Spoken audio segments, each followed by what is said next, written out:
Добрый вечер, друзья! Наконец-то добралась ко мне вот эта кинокамера, называется Лантан. Я ее приобрел уже давненько, а вот добралась она ко мне только сейчас. Формат старый, 2:8, то есть 2:8, потому что есть вот похожие такие вот ее не стоит путать. Здесь перфорация типа супер, а здесь обычная перфорация. Вот эта камера, она как раз для обычной. 2:8, не 1:8, как здесь, и не супер тем более, а вот именно 2:8. Угол обтюратора здесь 180 градусов, то есть при 16 кадрах в секунду она снимает при выдержке 1:32, ну 1:30, грубо говоря. И здесь еще что? Очень хороший объектив. Светосильный, диафрагма здесь полностью раскрыта 1:4, то есть мы можем снимать в помещении кадры, которые, если взять даже у меня Canon Super 8, там 1:45 выдержка при 18 кадрах в секунду, то и диафрагма там 1:8, то здесь у нас 1:4, почти стоп. Мы берем здесь почти стоп, и там полстопа. В общем, хороший стоп с лишним мы выигрываем, да. Мне всегда нравились вот эти камеры, именно 2:8, потому что с ними как-то нет проблем. Вот в зарядке у меня самое первое мое знакомство с кинокамерами произошло в 1982 году.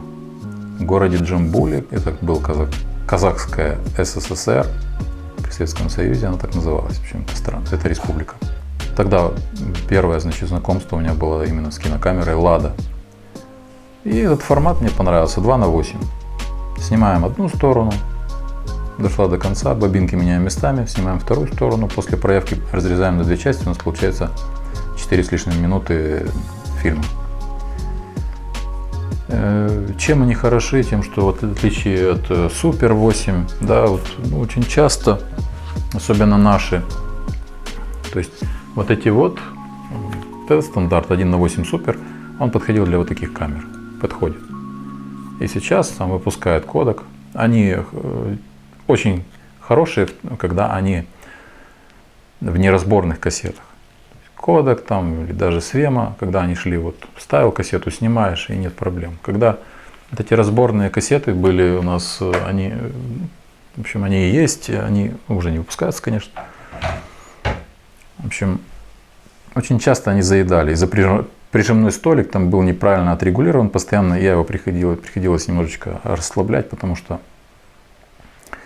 то ли сильно туго, то ли сильно слабо, в общем, нужно было регулировать именно прижимной столик. В каждой кассете он получается свой. Когда в неразборных, он нормально. Здесь никогда нет проблем. У меня уже потом, когда у меня появилась своя личная кинокамера, Sport 2, тоже никаких проблем не было никогда. То есть заряжаешь и не заедает ничего. Super 8, у него есть преимущество, этот формат, преимущество в размере кадра. То есть кадр там побольше, наверное, где-то в 1,5 раза. Так я думаю. Надо пересчитать, точно не помню. Надо просто пересчитать. И там прилично уже детализация шла. То есть для таких малых форматов это, конечно, существенная разница. Но вот эту камеру я именно приобрел, почитал характеристики, никогда даже на нее внимания не обращал. Потом так посмотрел, ничего себе. 1:4 объектив для такого. Посмотрите сами, такой огромный, да, вот взять. Здесь 1:8. Разница вот, пожалуйста, даже в объективах. И тут под более большое окно, то есть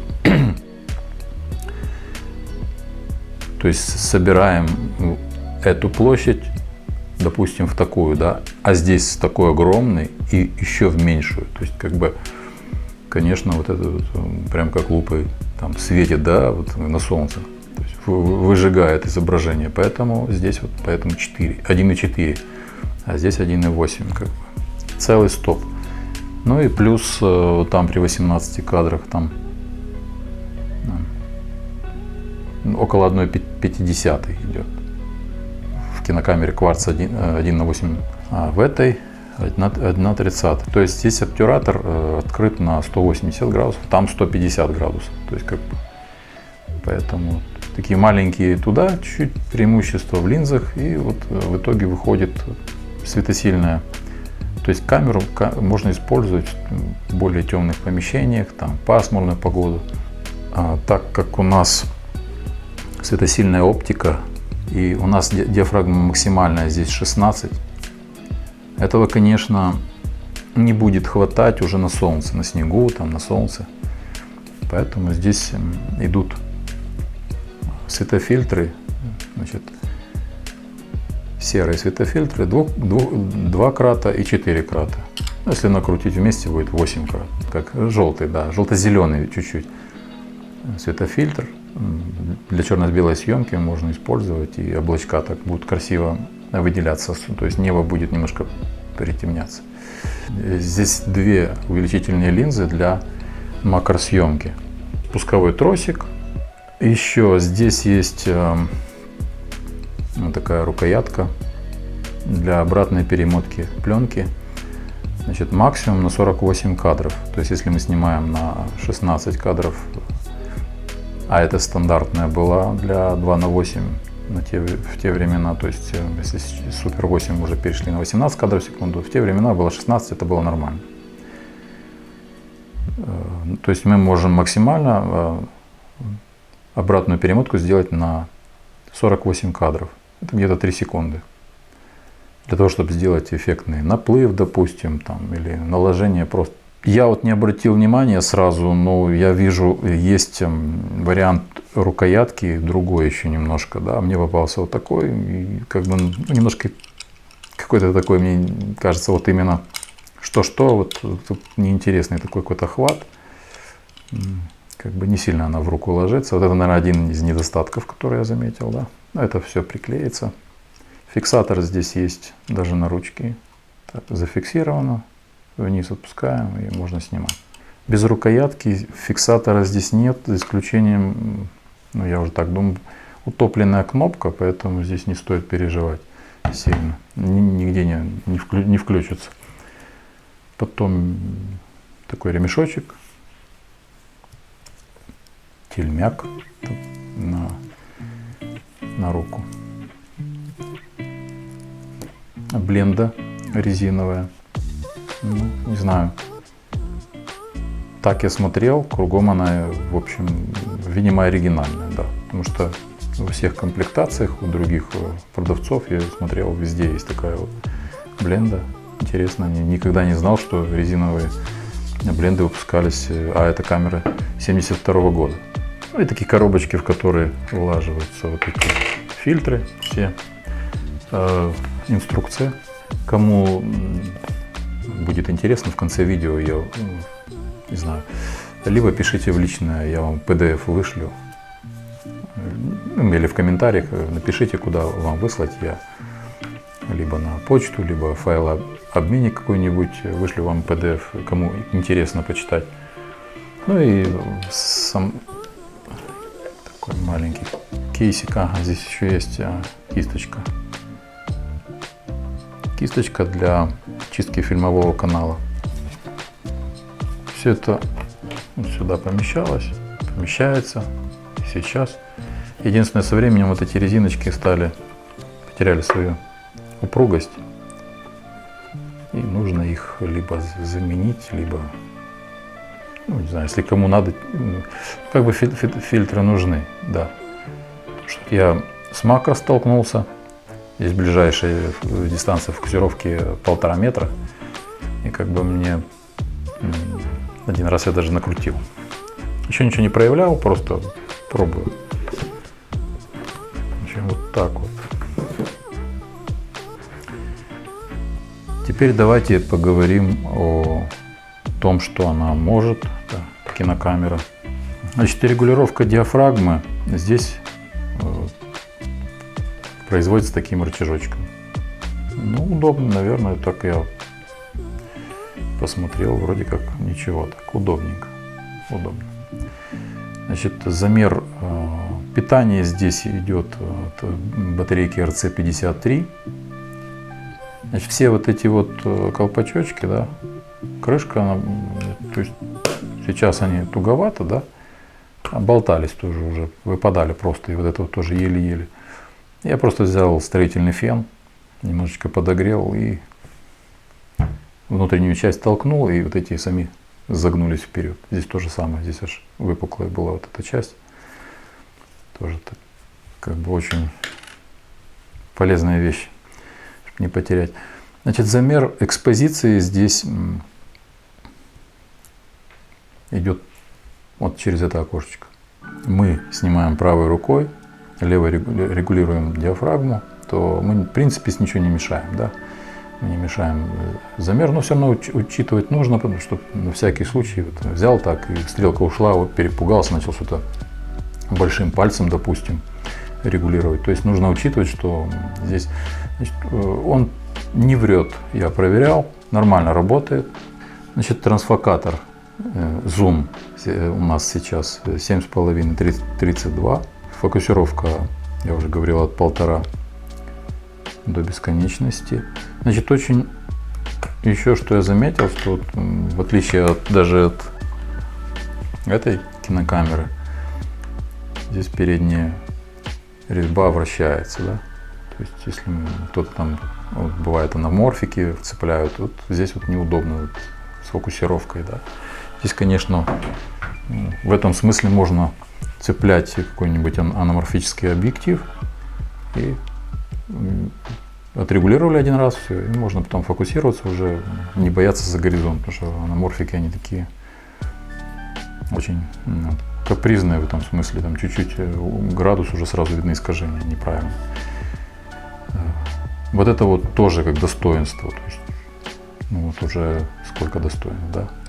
Значит, сюда помещается вот одна батареечка, ну, можно взять сейчас RC53, выпускают, оказывается, да, мне один из подписчиков написал, что есть, выпускают RC53 в России, по-моему, но в Европе уже не выпускают, и можно заменить, ну, любой другой, там, 625 есть батарейки, и как раз сюда подходит.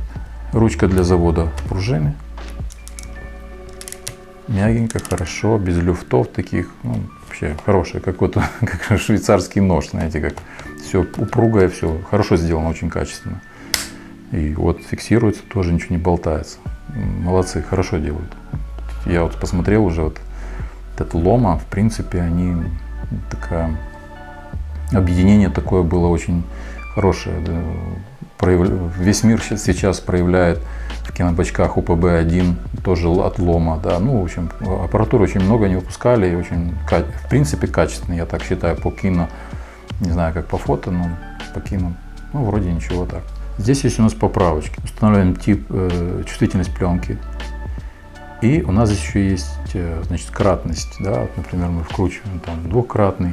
Есть поправки вот на кратность светофильтра даже. Ну, либо можно использовать на кратность, допустим, просроченной пленки там, или еще что-нибудь. Есть возможность корректировать, это тоже хорошо. Значит, с этой стороны у нас частоты съемки 8, 16, 24, 48. Значит, сразу говорю, по инструкции написано при 24 и 48 без пленки желательно, ну, в общем, не включать камеру, не нажимать спуск. Ну, в общем, какие-то там технические, видать, уже были сбои или что. Ну, в общем, это надо иметь в виду. Здесь у нас, значит, меняем, либо у нас съемка, либо одиночный кадр для мультипликации. Это у нас идет синхрон-контакт для синхронизации по звуку. С Synchro 8, по-моему, назывался. И такая вот приспособа такая для магнитных пленок. Ну, в общем, мне такая функция, ну не знаю, можно в принципе прикупить. Видел я, продаются они. Но это целая история. Так, здесь у нас, значит, скрытое такое окошечко. Это для вот этого рычажочка, для обратной перемотки. Здесь левая резьба. Значит, у нас в режим, нужно обязательно перейти в режим съемка. И тогда можем вращать, чтобы не сломать механизм. Один оборот у нас возвращает на один кадр. Один кадр. Левая резьба здесь. После того, как мы сделали обратную перемотку столько, сколько нам нужно, мы отматываем назад. Значит, рекомендуется при перемотке назад одевать крышку. Да, наверное, обтюратор в этот момент тоже он как бы открывается и работает. Поэтому нужно закрывать крышку. Тоже вроде как мелочь, но не мелочь. Это у нас пусковая кнопка. Также можно сюда тросик вкручивать для такой дистанционной съемки. Особенно когда снимаем мультипликацию. Титры, мультипликацию, что-нибудь. Кнопка питания экспонометра для проверки батарейки на годность. Тут, в общем, целые заморочки. Тут нужно ISO 11 при четырехкратной поправочке. Нажимаем, удерживаем, смотрим. Индикатор у нас, если поднялся выше, значит, либо в прорези, либо выше прорези, значит, батарейка хорошая. Если ниже, тогда нужно батарейку заменить. Против часовой стрелки мы открываем отсек с пленкой, окуляр с диоптрийной коррекцией плюс-минус 5 диоптрий, штативное гнездо, батарейка. Ну вот и все. Все, что как бы в этой камере. Ну и счетчик кадров в футах и в метрах. Показывает оставшееся количество пленки, метраж. Ну, вообще сюда заряжается 10 метров. Но как бы полезной площади, если мы на свету заряжаем, то 7,5. 7,5 умножить на 2 будет 15 метров. Но можно и в темноте зарядить. Кто умеет, то будет больше метража у нас сохранено. В условиях дороговизны и дефицита иногда кинопленки, то это полезно. Все по этой кинокамере вроде бы все. Инструкцию пишите, кому будет интересно, я вам вышлю туда, куда вы попросите, в PDF формате. Сейчас я в конце кину видео, чтобы, ну так, по-быстренькому, в режиме паузы, может быть, что-то и будет видно, не знаю.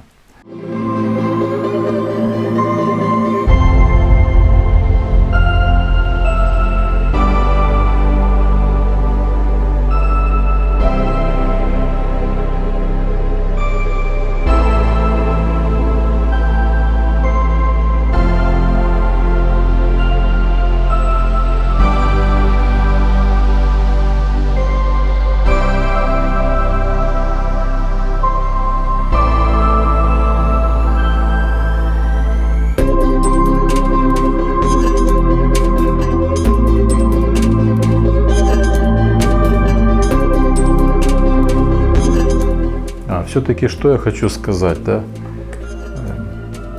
Рекомендую купить такую кинокамеру. Их сейчас очень, как бы, достать можно, в общем, не проблема, продаются они.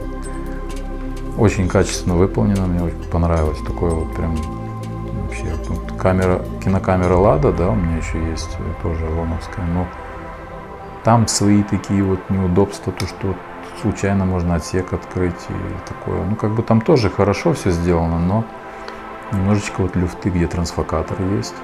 Да? То есть вот это все-таки выигрывает намного. И как бы читаю уже так отзывы, ребята пишут, что эта камера хорошая. Все-таки, наверное, самая лучшая была то, что можно было сделать еще при Советском Союзе. Из такого формата, из 2:8. Как бы из Супер 8, конечно, вот это была хорошая кинокамера, выпускалась.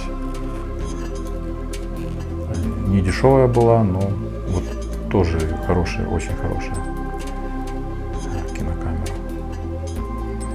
Приобрел такую кинокамеру. Ну, посмотрим, я только немножко начал снимать.